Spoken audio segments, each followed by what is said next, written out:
What's up, bro? How are you? Good, man. How you doing? Man, I'm doing great, dude. Thank you so much for taking the time on a Saturday to come through and, make all this happen. Of course. I've been slacking coming. I've been working, and then last weekend was my girl's birthday, so I finally have a free weekend. So, Yeah, no, I feel like everybody's schedule has been a little weird. I have been so slammed with work, and even though that I want to do this, like every time that I want to do it, something happens, and it becomes a little stressful to try to make everything happen at once. You know how that goes, man. yeah.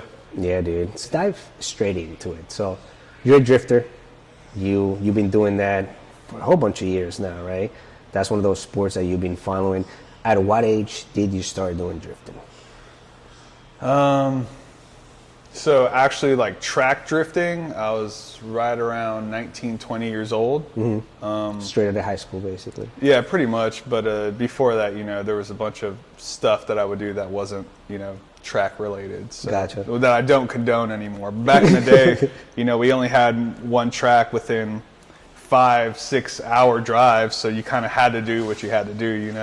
Yeah. So, but everybody's done that, back in the day, street racing and street drifting and stuff like that. So how does everything get started as far as drifting? Because I know that you usually get into cars, and then you start just kind of messing around with them, and eventually you kind of develop that love for whatever you want to do, whether it's drag racing or drifting. Like how did everything happen? I think everyone has like a different path that they take. Some people with drifting, at least they watch videos and they like it, and some people see it in magazines. But what happened with me was really it would rain and I would just like to spin the tires on the car. And we like to see burnouts and stuff like that. Yeah. So it would rain and I had a front wheel drive car back then. I would just spin the front tires and I thought it was cool. Yeah, rip the handbrake, hit a curb, So and then, the first video of me sliding a car was in my RX-7, one of my old FCs, and it was raining and I was at a stop sign and I kicked out sideways and I didn't know what drifting was, Then fast forward a couple of years, I built a turbo RX-7 and I started doing drag racing and stuff like that. And drag racing was cool. I did a couple autocross things and that was cool too. And I remember I had like Super Street magazines and stuff like that. I would open them up and you'd see just like drifting. I'm like, man, that looks fun. I have no idea what it is. And eventually I just met some people who are drifters and they go to the track and stuff like that. And I was like, it'd be cool to go see it, check it out. Check it out, yeah. Went, try something new. Exactly. Yeah. Checked it out and went to the track. And honestly, it was just, I was hooked. I was like, I have to do that. That's crazy. I started drifting and I haven't really stopped since. I've stopped to build cars and life things and stuff like that. But it's a process that literally it takes to get something ready. It's just like drag racing, like sometimes you got to take a quick stop just to be able to actually make changes to improve yourself and get everything where you want it to be. And everything has got to be set up, on your own as far as like what you like. Exactly. You know your car, you know yourself. So what would you say was your first legit drift car, like something that you say, man, I drifted it for a while and I learned so much from it? What was that one car that took you there? Man, I feel like the first one would have to be this 240SX I had. It was a piece of crap 240SX I bought in Georgia for like $700. It wasn't really a piece of crap. It was a nice car to today's standards for 240s. Right. But it was stock 240, stock everything, and took it to the track. And drifting a stock car is kind of difficult, especially 240s. There's not really that much power and not that much angle, and then you just had to make it work. So that car, I literally made it work, and I got pretty decent in the car, and I crashed it a bunch. And really, that was like the first car that really started propelling things, because I won a couple competitions in that car, and then, I was always an RX-7 guy, so I moved over to my RX-7, and the RX-7 allowed me to move into like big fast tracks. But the first real drift car I had that I actually like learned a lot in was my old 240SX. So really, yeah, that's awesome. I feel like for drifting, like every time that I think about it, right, it's a little bit of a salty situation because with drag racing, the last thing you ever want to happen is you hit a wall or whatever. That's obviously something that you want to avoid 100%.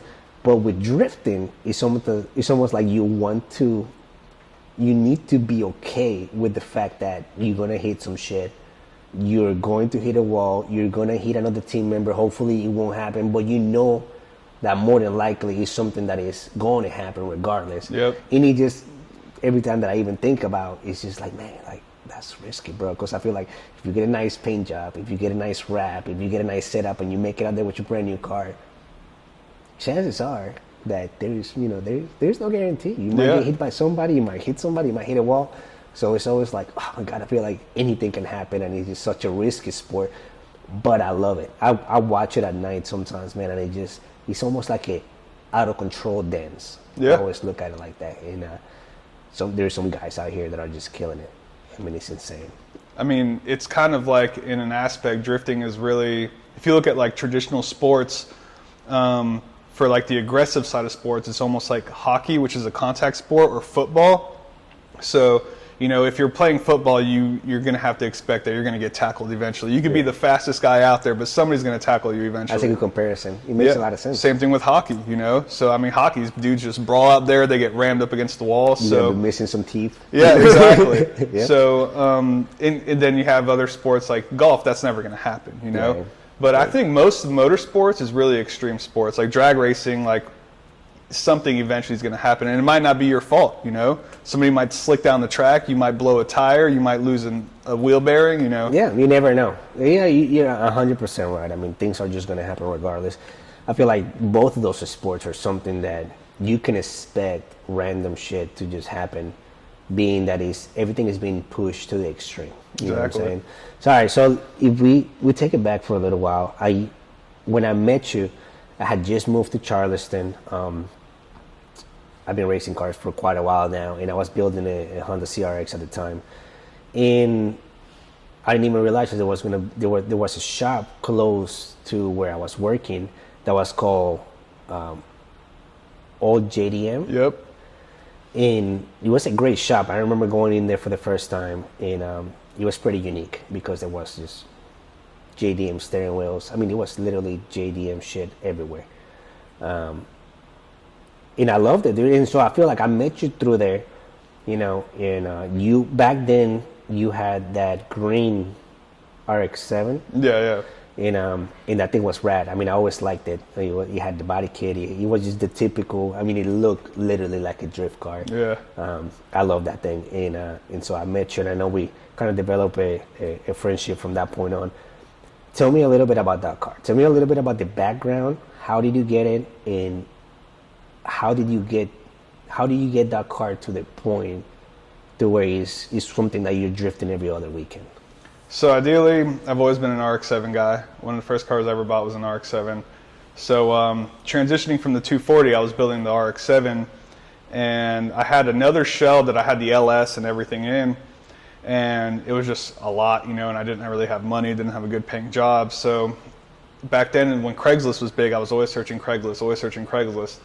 I found an LS automatic RX-7 in Alabama for like $3,000, I think. In Alabama. So, I mean, I used to drive everywhere. I mean, I picked up my FD in Mississippi, you know. Good Lord. I always used to travel, and I enjoyed traveling. But so I found it there and negotiated a little bit lower on the price and borrowed my buddy's truck and trailer. I've never towed a trailer before, never towed a car before, but just borrowed all that and just headed straight to Alabama and picked it up. And yeah, it was a LS car, LS1, had automatic transmission, full interior. It was a nice car.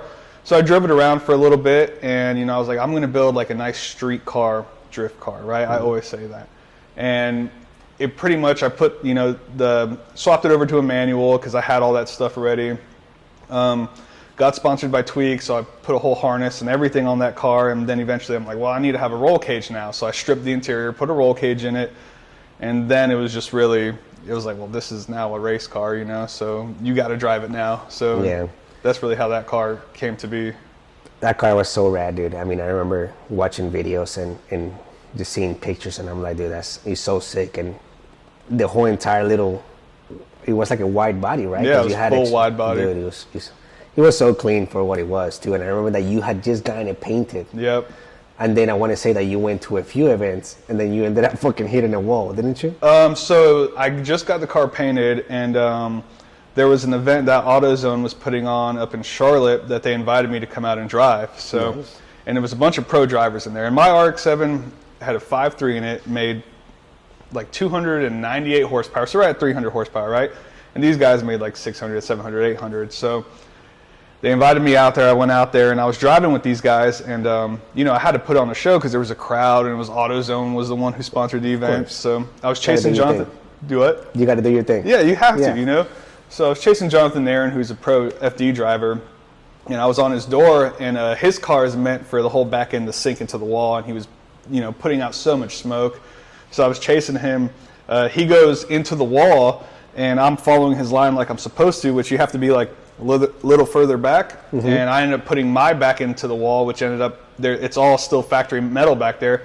Ended up slinging the car into the wall, and I bent a rim, bent a lower control arm, all that stuff. Right after, literally, like the car got assembled on the trailer heading to the track. Oh wow. Yeah, but that's just the risk you take, and at that point too, I became really good friends with Jonathan and his teammate because they were very surprised that RX-7 was able to go on his door.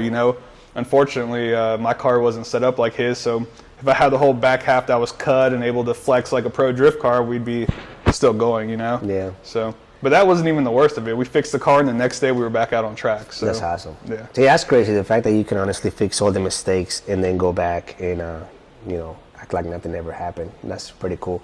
So whatever happened to that car? Because I know that you stepped into a whole entire different platform.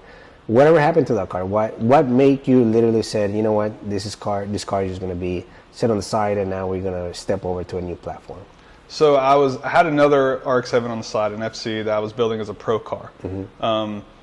And I was really stoked to do that, and I got invited to an event in Myrtle Beach, which I haven't drifted in Myrtle Beach in years for specific reasons. They kept asking me to come out, so I came out. And I was out there driving, drifting, whatever. And at the end of the event, this kid wanted to ride along, this young kid, And I was like, hey, I don't have any more tires. I'll put you in the back of the car. At the end of the event, nobody's out there. I'll spin out or whatever. But he didn't care. First time drifting, he wanted to go out there. I was like, that's fine. So put the kid in the car. We go out on track. I give the flagger the sign of 1, like I want to go single. Mm-hmm. So I go out on track and we spin out, which obviously it's going to spin out. There's ball tires. And I look and there's a car on track with me. And I'm like, what is this guy doing? Like, he's not supposed to be on track. And he was still drifting. I was literally stopped. So I'm like, okay, he's just going to go around me. He should let up and drive around me.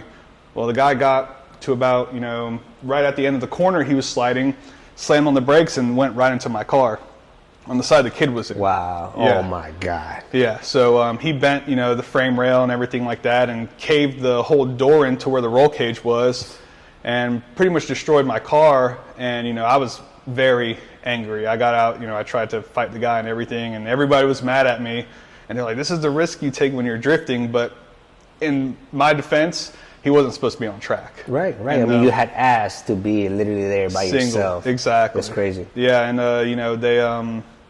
the guy was like saying that, my car should have been better prepared to take an impact and stuff like that. And, I've been drifting longer than this guy. I just got done drifting Road Atlanta, which is a massive road course, 100-mile-an-hour speeds. And it's like, my car was prepared to drift anything, but it wasn't prepared to take an impact from somebody when I was stopped and they were going maybe 30 miles an hour, It doesn't even make any sense. It doesn't. And this guy was like a drifting instructor.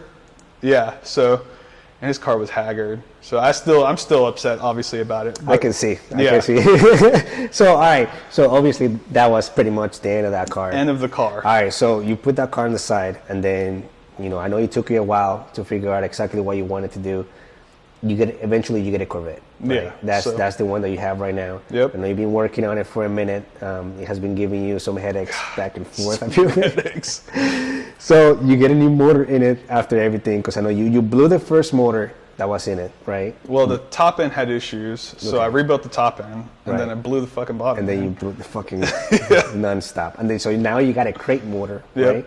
You put it in there, and it's been good so far. Yes, it's so finally you're getting to enjoy the car. Yes. You took it to the first. You told me it's not really an event. It was just something that you wanted to go out there and be part of, and then they asked you to go in there. They asked me to drive, so give it a couple laps. So how was that? All right. So how do you compare the Corvette with the RX-7?